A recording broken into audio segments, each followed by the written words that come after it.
کراچی میں جرائم پر قابو پانے کے لیے سندھ پولیس سرگرم۔ ایڈیشنل آئی جی کراچی جاوید عالم اوڈھو کی ہدایت پر شہر کراچی کے مختلف علاقوں میں کمیونٹی پولیسنگ کے شعبے قائم کیے جا رہے ہیں۔ کراچی کے علاقے نارتھ ناظم آباد میں عوام اور پولیس کے تعاون سے کمیونٹی پولیسنگ کا دفتر قائم کیا گیا، جہاں سی سی ٹی وی کیمروں کے جدید سسٹم سے مختلف مقامات کی ہر لمحہ نگرانی کی جا رہی ہے۔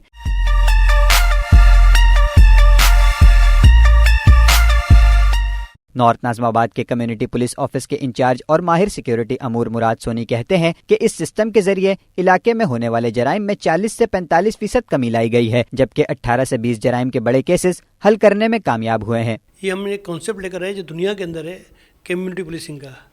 تو کمیونٹی پولیسنگ کا جو کام ہے وہ پولیس کو اور پبلک کو ہیلپ کرنا ہے۔ تو ہمارے ایڈیشنل آئی جی صاحب جو ہیں جاوید اوڈھو صاحب، اس کے ساتھ ہم نے ایک ایم او یو سائن کیا ہے کہ کراچی میں جتنے بھی تھانے ہم کر سکتے ہیں زیادہ سے زیادہ اس میں کمیونٹی سینٹر بنائیں۔ جس دفتر میں بیٹھے ہوئے ہیں یہ دفتر بنا رہے ہیں ہم۔